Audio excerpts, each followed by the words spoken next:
रहे थे आरबीआई की स्थापना से संबंधित बिंदु को देखें, आरबीआई की कार्य को देखें। आरबीआई के अंदर एक विशेष प्रकार का विभाग होता है जिसे मौद्रिक नीति समिति कहा गया और उसी के द्वारा मौद्रिक नीति बनाया गया। कभी कभी आएगा परीक्षा में कि मौद्रिक नीति किसके द्वारा बनाया गया है, और रहेगा ऑप्शन ए में आरबीआई और बी में रहेगा मौद्रिक नीति समिति द्वारा। तब आंसर कौन हो जाएगा? मौद्रिक नीति समिति। और यदि मौद्रिक नीति समिति न हो तब आरबीआई। अब हम लोग देखते हैं मौद्रिक नीति में, मौद्रिक नीति को अंग्रेजी में क्या कहें? Monetary policy. मौद्रिक नीति का निर्माण आरबीआई के एक विशेष विभाग मौद्रिक नीति समिति जिसे एमपीसी कहा जाता है। क्या कहा जाता है? MPC, monetary policy committee. Monetary policy committee. कभी कभी पूछेगा बैंकिंग व्यवस्था में एमपीसी क्या है? Monetary policy committee. एमपीसी क्या है? Monetary policy committee. अभी एमपीसी जो है मॉनेटरी पॉलिसी कमेटी, इसको हिंदी में क्या कहे? मौद्रिक नीति समिति। इसका काम क्या है? मौद्रिक नीति का निर्माण। और मौद्रिक नीति का निर्माण क्यों जरूरी है? मौद्रिक नीति का निर्माण क्यों जरूरी है? अर्थव्यवस्था में या कहे तो बैंकिंग व्यवस्था में मुद्रा की तरलता को नियंत्रित करने के लिए। और तो मौद्रिक नीति का निर्माण आरबीआई के एक विशेष विभाग मौद्रिक नीति समिति द्वारा होता है। इस समिति में कुल 6 सदस्य होते हैं। एमपीसी कमेटी जो बताए, एमपीसी में कितने सदस्य होते हैं? 6 सदस्य होते हैं, जिसमें से 3 सदस्य आरबीआई के होता है और 3 सदस्य भारत सरकार के। 3 सदस्य आरबीआई और 3 सदस्य भारत सरकार की ओर से होता है। कुल मिलाकर के 6 सदस्य होता है। अब इस 6 सदस्य की बैठक होती है साल में कितनी बार? 6 बार। प्रत्येक 2 महीने पर एक बैठक अनिवार्य होता है। एमपीसी क्या है? मौद्रिक नीति समिति। इसमें सदस्यों की संख्या कितनी होती है? 6। और इसकी बैठक साल में कितनी बार? 6 बार। प्रत्येक 2 महीना में एक बार। जब बैठक होती है और कोई नए मुद्दा पर जब विचार होता है तो निर्णायक डिसीजन जो होता है, अंतिम निर्णय किसके द्वारा लिया जाता है? इसमें तो सभी के मतों को देखते हुए। अब उसमें कभी कभी 3 सदस्य जो भारत सरकार के है और 3 सदस्य जो आरबीआई के है, 3 सदस्य अलग मत देता है और 3 सदस्य अलग मत देता है। तो उस स्थिति में निर्णय लेने में असुविधा होता है।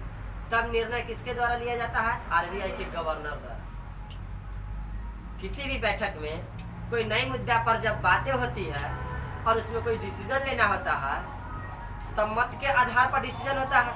6 सदस्य में 4 सदस्य का मत जो आ गया उस पर डिसीजन होगा। लेकिन कभी कभी 3 सदस्य अलग मत देता है जो भारत सरकार का व्यक्ति है, और 3 सदस्य जो आरबीआई का है उसका अलग मत होता है। तो उस स्थिति में अंतिम निर्णय आरबीआई के गवर्नर के द्वारा लिया जाता है। तो आपको बताया कि एमपीसी जो कमेटी जो बना, जो समिति बना, इसमें सदस्यों की संख्या 6 और बैठक साल में 6 बार। अब यहाँ है कि यह जो मौद्रिक नीति बनाया गया था, क्यों बनाया गया था? तरलता को कम करने के लिए या तरलता को ज्यादा करने के लिए। अर्थात कह सकते हैं कि तरलता को नियंत्रित करने के लिए। जब ज्यादा हो जाएगा तो कम करना, कम हो जाएगा तो बढ़ा देना। मतलब तरलता को नियंत्रित करने के उद्देश्य से मौद्रिक नीति बनाया। अब मौद्रिक नीति बनाया गया तो यह जो समिति थी मौद्रिक नीति समिति, उस समिति के पास कुछ उपकरण था।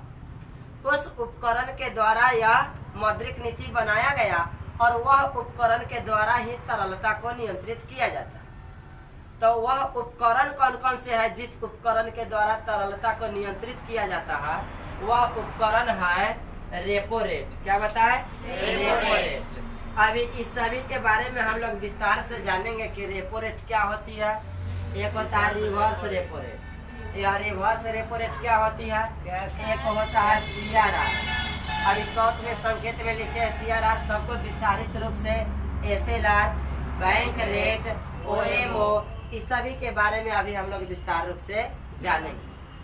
तो यह सब क्या है, मौद्रिक नीति में कह सकते हैं कि उसका उपकरण है जो तरलता को नियंत्रित करता है। मौद्रिक नीति का यह सब क्या है, उपकरण है। इसके द्वारा क्या होती है, तरलता को नियंत्रित किया जाता है, कंट्रोल। बहुत सुंदर बुआ बोला।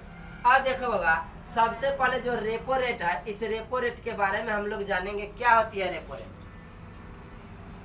रेपो रेट बगा, रेट का मतलब होता है क्या चीज, दर। रेट का मतलब दर। यह एक प्रकार का ब्याज दर। रेपो रेट क्या है, एक प्रकार का ब्याज दर। अब ब्याज दर है तो कौन लेगा ब्याज का दर और किससे लेगा? तो बैंकिंग प्रणाली हम लोग पढ़ रहे हैं, इसमें बैंकों का बैंक कहा जाता है रिजर्व बैंक, RBI को कहा जाता है। अब क्या होता है, RBI ना वो जितने भी वाणिज्यिक बैंक जो है, प्राइवेट बैंक, उस सभी बैंकों को लोन प्रदान करते हैं। और वह लोन कभी कभी होता है बहुत ही कम समय के लिए और कभी कभी ज्यादा समय। तो जब RBI वाणिज्यिक बैंक को बहुत कम समय के लिए लोन प्रदान करती है और उस लोन में जो वह ब्याज दर तय करती है, वही ब्याज दर क्या कहलाता है, repo rate. Repo rate reserve bank द्वारा वाणिज्यिक बैंक को ऋण प्रदान करने में जो ब्याज उससे जिस दर पर लेती है, वह दर ही रेपो रेट कहलाता है। देखिए लिखे है कि यह एक प्रकार का, बारे में बताया कि यह एक प्रकार का ब्याज दर है। रेपो रेट क्या है, एक प्रकार का ब्याज दर है, जिस दर पर RBI किसी भी वाणिज्यिक बैंक को अल्प समय के लिए, मतलब कम समय के लिए ऋण प्रदान करती है, मतलब लोन देती है। RBI जो है, जो जितने भी वाणिज्यिक बैंक है, उस सभी बैंकों को बहुत कम समय के लिए जो जब वह लोन देती है, और उस लोन पर जो दर से ब्याज वह लेती है बैंकों से, वही दर क्या कहलाता है, रेपो रेट कहलाता है। अब है कि रेपो रेट के बढ़ने से या रेपो रेट के घटने से क्या प्रभाव पड़ता है? तो रेपो रेट के बढ़ने से भी प्रभाव पड़ता है और घटने से भी प्रभाव पड़ता है। एक बार हम लोग देखते हैं कि बढ़ने से क्या प्रभाव पड़ता है। तो जब रेपो रेट बढ़ने लगता है या बढ़ जाता है, तो प्रभाव पड़ता है कि बैंक लोन कम लेती है। सुनिए, बैंक जो है, जितने जो निजी बैंक है, वाणिज्यिक बैंक, वह लोन किससे लेती है, RBI से। RBI रेपो रेट 5% से बढ़ा करके 10% पर कहेगी कि हम 10% पर आपको लोन देंगे। तब बहुत बैंक क्या होगा, पीछे हट जाएगा कि हमको लोन नहीं चाहिए, आप अपना पैसा अपने पास रखिए, हमको लोन नहीं चाहिए। मतलब कम दर पर देगी तो बहुत सारा बैंक जाएगा। वही मतलब दोनों बातें हम लोग समझते चलेंगे। जब रेपो रेट बढ़ेगा तो जितने भी वाणिज्यिक बैंक है वो लोन कम लेगा, और जैसे ही रेपो रेट कमेगा, वाणिज्यिक बैंक लोन अधिक मात्रा में लेगा। हम लोग समझ सकते हैं, बाजार में ही किसी वस्तु का रेट यदि बढ़ जाता है तो लोग क्या करता है, उसकी खरीदारी कम कर देता है। और जैसे ही रेट गिरता है, कम होता है, कि खरीदारी उसका अधिक हो जाता है, बढ़ जाता है। वही बात है कि रेपो रेट के बढ़ने से क्या प्रभाव पड़ता है, तो बैंक लोन कम हो जाती है। मतलब जो जितने भी वाणिज्यिक बैंक है वह लोन कम लेती है, जिससे बैंक की तरलता घट जाता है। अब बैंक के पास लोन लेकर के ही यदि पैसा काफी है तो उसकी तरलता बढ़ा हुआ रहेगा, और जब वह लोन नहीं लिया, उसके पास पैसा कम है, तो उसकी तरलता क्या होगी, कम जाएगी। मतलब प्रभाव देखे कि बैंक लोन कम जाता है, बैंक की तरलता भी कम जाता है। और जैसे ही रेपो रेट कमेगा तो क्या होगा, बैंक लोन भी बढ़ेगा, बैंक की तरलता भी बढ़ेगी। ठीक ना। अब देखते हैं दूसरा प्रभाव क्या पड़ता है, बैंक भी अपना ब्याज दर बढ़ा देती है।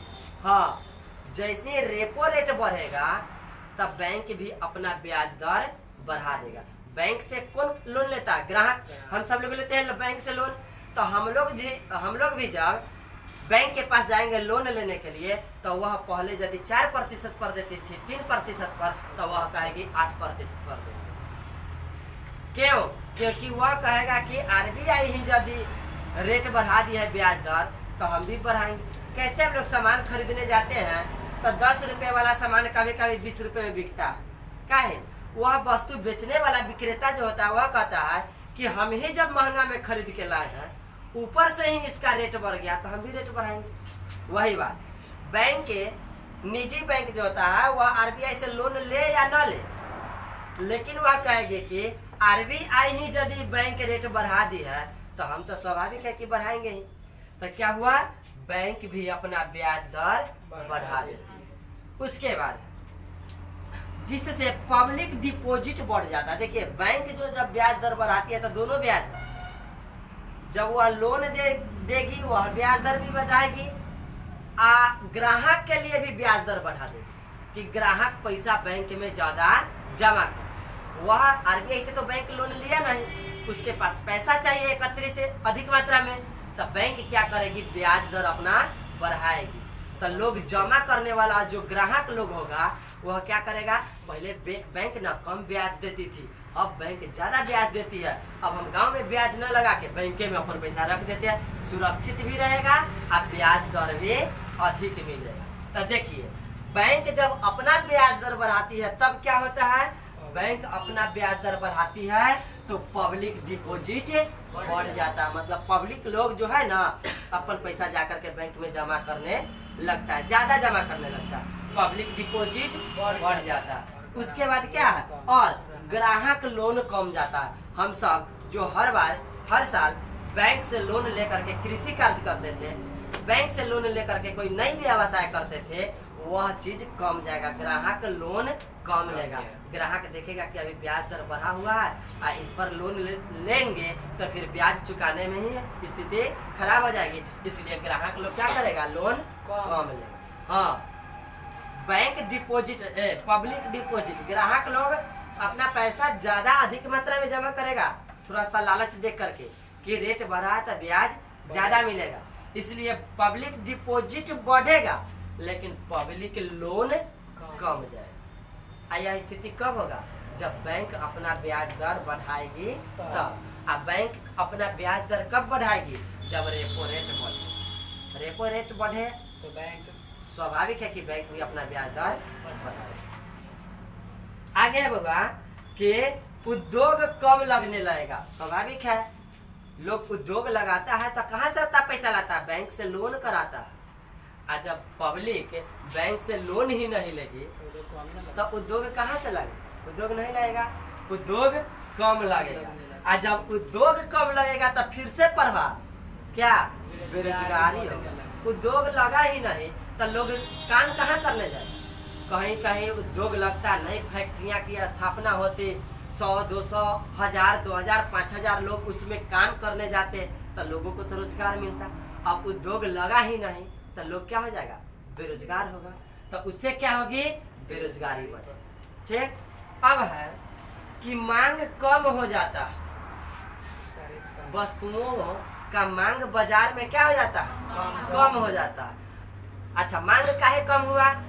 बेरोजगारी। लोग के पास रोजगार है ये नहीं है, पैसा है ये नहीं है, तो अब वस्तु कहाँ से खरीदारी करें? तो मांग कब कम होता है? जब बेरोजगारी बढ़ता है।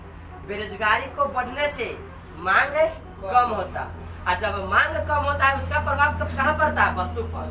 वस्तु की कीमतें में गिरावट हो जाती है। वस्तु की कीमत गिरती है ना। जब बाजार में वस्तु का कोई मांग ही नहीं है तो लोग वस्तु बना करके, निर्माता लोग वस्तु का निर्माण करके घर में रखेगा, वो तो बाजार में बेचेगा। अब बाजार में उसका मांग ही नहीं है तो क्या करेगा? उसका मूल्य में गिरावट होगा, कीमत उसका कमेगा। तो सब एक दूसरा से जुड़ा हुआ। देखिए रेपो रेट बढ़ा, बैंक ब्याज दर भी बढ़ा। बैंक ब्याज दर बढ़ा, पब्लिक डिपॉजिट बढ़ा, पब्लिक लोन कम। पब्लिक लोन कम, उद्योग की स्थिति में अब व्यवसाय की स्थिति में कमी आई। उद्योग और व्यवसाय में कमी होगा, उद्योग और व्यवसाय में कमी होगा, लोग बेरोजगार अधिक होंगे, बेरोजगारी बढ़ेगी, बेरोजगारी बढ़ेगी, बेरोजगारी बढ़ेगा, बाजार में मांग कम हो जाएगा। अब मांग कम, प्रभाव वस्तु पर पड़ेगा, वस्तु की कीमत में भी कमी आएगी। इसी तरह से क्वेश्चन बनेगा, ऐसा होने से इस पर क्या प्रभाव पड़ेगा। कहेगा बेरोजगारी बढ़ने से बाजार पर क्या प्रभाव पड़ेगा। बेरोजगारी बढ़ने से बाजार में मांग की, वस्तु के मांग में कमी आएगा। अब वस्तु के मांग में कमी होने से क्या होगा, वस्तु के मूल्य में भी कमी हो जाएगा। अब सुनो, मांग कम हो जाएगा जिससे वस्तु की कीमत में गिरावट हो जाएगी। देखिए रेपो रेट बढ़ा, इतनी सारी परिवर्तन हो गया। उसी तरह से यदि रेपो रेट कम जाता तो यही सब प्रभाव इसका अपोजिट होता। यदि रेपो रेट कम था तब बैंक लोन बढ़ता। यदि आरबीआई रेपो रेट कम कर दी तब बैंक सब जितने निजी बैंक है उस सब के सब अधिक मात्रा में आरबीआई के पास पहुंचता कि हमको 200 करोड़ दे दीजिए, 100 करोड़ लोन दे दीजिए, 500 करोड़ लोन दे दीजिए। मतलब रेट कम है तो ये बैंक सब सोचेगी क्या कि अभी हम लोन अधिक ले करके अब पब्लिकों में पैसा छीट करके लोन पर, और पब्लिक से भी ब्याज कमा लेंगे और धीरे धीरे आरबीआई को भी पैसा चुकता कर देंगे। तो यदि रेपो रेट कमेगा तब क्या होगा, बैंक लोन बढ़ेगा। अब बैंक लोन बढ़ेगा तब बैंक क्या करेगा, वो अपन रेट बढ़ाएगा नहीं, वह भी अपना बैंक दर, ब्याज दर जो है वह कम करेगा। उससे क्या होगा, पब्लिक लोन बढ़ेगा। पब्लिक लोन बढ़ेगा तो नया नया उद्योग होगा, व्यवसाय होगा, और नई नई व्यवसाय या नई उद्योग हो लगेगी तब क्या होगा, बेरोजगारी खत्म हो जाएगा। बेरोजगारी घटेगा ना। अब बेरोजगारी घटेगा इसका मतलब सभी लोग के पास नकदी इनकम होगा, पैसा कमाएगा। अब पैसा कमाएगा तो बाजार पर क्या प्रभाव पड़ेगा, मांग अधिक होगा। अब मांग अधिक होगा तो थोड़ा सा वस्तु की कीमत में वृद्धि होगी। एक चीज को, एक नोट को लूज करने से भी बहुत प्रभाव, और उस नोट को थोड़ा सा टाइट करने से भी बहुत प्रभाव पड़ेगा। अभी हम लोग अपने देश की अर्थव्यवस्था को जान रहे हैं। एक चीज की महंगाई बढ़ने का कारण क्या होता है, एक है मेन मुद्दा क्या, पेट्रोल डीजल। उसके रेट में थोड़ा सा वृद्धि कर दिया जाए, महंगाई ऑटोमेटिक बढ़ जाए। क्यों, जितनी भी वस्तुएं एक स्थान से दूसरे स्थान तक आता जाता है तो वह उसके लिए क्या चाहिए, परिवहन चाहिए। और जो परिवहन को चलाने के लिए जो ईंधन है वह ईंधने का रेट यदि बढ़ गया तो ऑटोमेटिक भाड़ा बढ़ेगा, गाड़ी का भाड़ा बढ़ेगा। और गाड़ी का भाड़ा बढ़ा इसका मतलब उस वस्तु के मूल्य में वृद्धि हो जाएगा। मतलब जो व्यक्ति वस्तु खरीद करके लाता है, वस्तु के मूल्य में वृद्धि नहीं हुआ, यातायात में वृद्धि हो गया, परिवहन में वृद्धि हुआ। वस्तु विक्रेता जो बिजनेसमैन है वह खरीद के 10 रुपया में लाया और 15 रुपया में बाजार में बेचता था। वस्तु के मूल्य में कोई वृद्धि नहीं हुआ, आज भी वह 10 में ही लाता, लेकिन उसको लाने में जो परिवहन के रूप में जो खर्चा होता था, 100 रुपया खर्चा होता था, वहां पर 150 रुपया खर्चा हो गया। तो वह 50 रुपया न अब वस्तु पर अब अधिक करके रख देगा, बढ़ा देगा, और उससे वस्तु के मूल्य में वृद्धि। एक ही चीज है क्या बताए, पेट्रोल और डीजल के रेट में वृद्धि हुआ, ऑटोमेटिक जो भी वस्तुएं हैं उपभोक्ता के उपयोग करने लायक, हम लोग के उपयोग में आने वाली जितने भी वस्तुएं हो सभी के मूल्य में ऑटोमेटिक वृद्धि हो जाएगा, क्योंकि सब के सब जुड़ा हुआ है यातायात से है जुड़ा हुआ।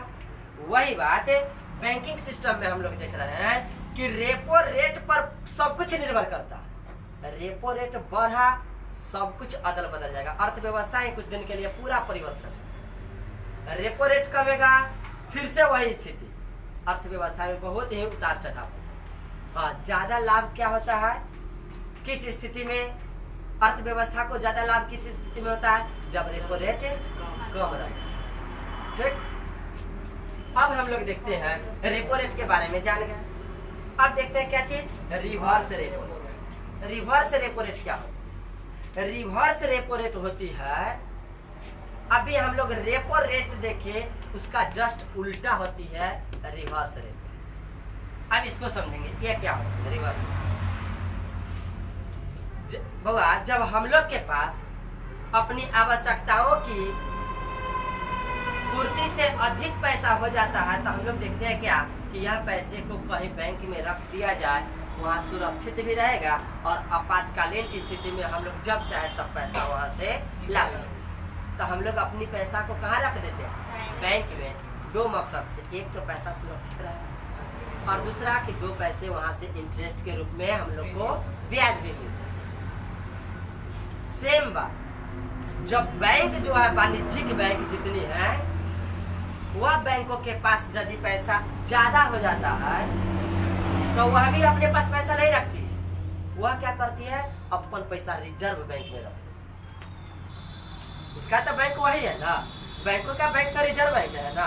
हम लोग का बैंक क्या है? जितने भी हमारे बाजार में निजी बैंक खुला हुआ है वो हम लोग का बैंक है, हम लोग उसके ग्राहक होते हैं। लेकिन उस बैंकों का बैंक तो रिजर्व बैंक है, वह भी अपना पैसा क्या करता है? अपने बैंक में जाकर के रख देता है, रिजर्व बैंक में रख देता है। और वह भी यही सोच करके रख देता है कि हम अपन पैसा अपने पास रखेंगे तो इसमें कोई फायदा नहीं, लेकिन यदि रिजर्व बैंक में रख देंगे ना तो वहां से दो पैसा ब्याज के रूप में मिल जाएगा। तो अभी थोड़ा देर पहले हम लोग देखे थे कि रिजर्व बैंक ब्याज लिया था वाणिज्यिक बैंकों से। अब क्या होती है? वाणिज्यिक बैंक अपना पैसा जब रिजर्व बैंक में रख देती है तब वाणिज्यिक बैंक भी ब्याज लेती है रिजर्व बैंक से।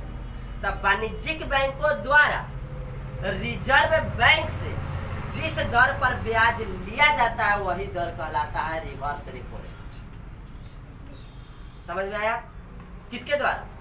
वाणिज्यिक बैंकों द्वारा रिजर्व बैंक से जो जिस दर पर ब्याज लिया जाता है वह दर कहलाता है रिवर्स रेपो रेट। क्लियर? अच्छा, रिवर्स रेपो रेट का मान हमेशा रेपो रेट के मान से कम होता है। यह भी पूछता है रेपो रेट और रिवर्स रेपो रेट, बड़ा छोटा के चिन्ह दे देंगे। तो बड़ा कौन होता है? Repo rate. छोटा कौन होता है? Reverse rate. कारण समझ बाबा, जब बैंक जाती है आरबीआई के पास लोन लेने के लिए तो उस बैंक को जरूरत रहता है पैसे की, तब वह अपना जरूरत से आरबीआई के पास जाता है कि हमको लोन दे दीजिए। और आरबीआई अपने मन से रेपो रेट तय करती है कि हम इस रेट पर आपको लोन देंगे। मजबूरी बैंक को है, आरबीआई को मजबूरी नहीं है, इसलिए वह रेट रेपो रेट ज्यादा रहे। और जब वाणिज्यिक बैंक अपन पैसा लेके जाएगा आरबीआई में कि आप मेरा पैसा रख लीजिए, तो वह आरबीआई का मजबूरी नहीं है। आरबीआई इससे कर्जा नहीं ले रहा है वाणिज्यिक बैंकों से कि आप हमको कर्जा के रूप में दे दीजिए आप पैसा। आरबीआई तो खुद कर्जा देती है, उसको कर्जा लेने की जरूरत नहीं होती है। तो वह कहती है कि हम 2% पर आपका पैसा रखेंगे अपने पास। यदि वाणिज्यिक बैंक लोन लेने के लिए जाए आरबीआई के पास तो आरबीआई कहेगी कि हम 5% ब्याज लें, अब 5% लेती भी है। लेकिन वही वाणिज्यिक बैंक जब अपन पैसा लेके जा करके बैंक में रखती है आरबीआई में और कहती है कि अब 5% हम भी लेंगे, तो कहती है नहीं लेंगे आपका पैसा, आप अपना पैसा ले जाइए, हम आपका पैसा रखेंगे अपने पास 1% पर, 2% पर। आप यदि सक्षम है तो रखिए, नहीं तो ले जाइए अपना पैसा, हम 2% ही ब्याज। अब बैंक क्या देखती है कि अपने पास रखने से फायदा है कि रिजर्व बैंक में रख देंगे 2% भी तो ब्याज के रूप में आएगा। तो इस स्थिति में रिजर्व बैंक उसका पैसा अपने पास रख लेती है और जो ब्याज दर देती है, इंटरेस्ट जो देती है, वह रेपो रेट से कम पर, उसके बराबर में कभी नहीं। Repo rate reverse repo rate कभी भी बराबर नहीं होगा। रिवर्स रेपो रेट कभी भी रेपो रेट से ज्यादा नहीं होगा, जब भी रहेगा तो रेपो रेट से कम ही। ठीक है, अब हम लोग देख रहे हैं रिवर्स रेपो रेट के बारे में जान है। अब रिवर्स रेपो रेट के भी बढ़ने और घटने से क्या प्रभाव पड़ता है उसको देखिए। रिवर्स रेपो रेट यह भी एक प्रकार का ब्याज दर है जिस पर आरबीआई द्वारा वाणिज्यिक बैंकों को ब्याज दिया जाता है। सही बात ना बता? आरबीआई द्वारा वाणिज्यिक बैंकों को ब्याज दिया जाता है तो वह ब्याज दर कहलाता है रिवर्स रेपो रेट। यदि रिवर्स रेपो रेट बढ़ता है तब क्या प्रभाव पड़ता है? इसके बढ़ने से भी प्रभाव पड़ता है। देखिए, बैंक का ब्याज दर बढ़ जाता है, स्वाभाविक है। रिवर्स रेपो रेट कभी कभी बढ़ जाता है।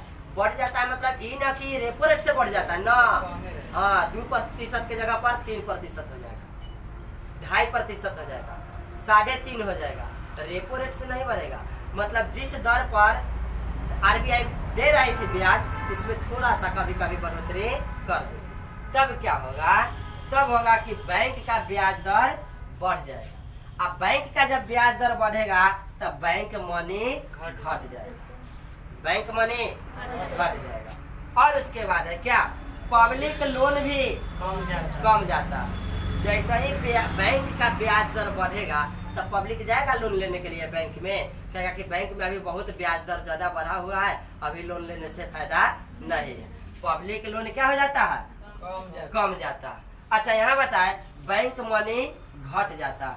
अब जब रिवर्स रेपो रेट बढ़ेगा तब बैंक चाहेगा कि वो अभी हमको आरबीआई पहले देता था 2% अभी दे रहा है 3% ब्याज, तो रखना था 200 करोड़, रख देगा 500 करोड़ आरबीआई के पास, एक पास पैसा कम पड़ जाएगा, पैसा कम न, जितना था वो अधिक मात्रा में आरबीआई को दे दिया, रख दिया वहां से ब्याज लेने के चक्कर में, तब बैंक के पास पैसा घट जाएगा। तो वही बताए बैंक मनी कम जाता, बैंक मनी कम जाता, पब्लिक लोन भी कम जाता, बैंक के पास पैसा भी कम है, बैंक अपना ब्याज दर भी बढ़ा दिया, तो पब्लिक को लोन कहाँ से देगी, पैसा उसके पास कम है। एक बात तो उसके पास भी पैसा कम बैंक के पास, और दूसरी बात कि वो अपना ब्याज दर भी बढ़ा दिया, तो दो कारणों से पब्लिक लोन कम जाए। उसके बाद बेरोजगारी बढ़ जाएगा, जैसे ही पब्लिक लोन कम ऑटोमेटिक बेरोजगारी बढ़ेगा, क्योंकि जितनी भी नई प्रकार की उद्योग लगाया जाता है, जो व्यवसाय होता है वह बैंक लोन पर ही निर्भर करता है। कि कोई प्रॉब्लम है, जैसे ही पब्लिक लोन कमेगा तो नए उद्योग नहीं लगेगा, नई व्यवसाय नहीं होगी, और नई व्यवसाय नहीं होगी, नए उद्योग नहीं होगा तो लोग बेरोजगार हो जाएंगे। अब बेरोजगारी के बढ़ने से फिर वही स्थितियां होगी, बाजार में मांग कमेगा, मांग कमेगा, वस्तु की कीमतों में गिरावट होगी। बेरोजगारी हुआ तो स्वाभाविक है कि वस्तु की कीमत में गिरावट होगी, मांग बाजार में कमेगा। तो आज की क्लास में हम लोग मुख्य रूप से बुआ देखे दो बातों को खूब बढ़िया से समझ गए, रेपो रेट और रिवर्स रेपो रेट क्या होता है समझ गए। क्लास थोड़ा लंबा हो गया, वीडियो भी बड़ा हो गया, इसलिए अब इसको यहाँ पर रोक देते हैं। अब कल की क्लास में हम लोग को फिर से देखना है CRR, SLR, bank rate, OMO, यह सब क्या होता है, यह कल की क्लास में क्लियर है।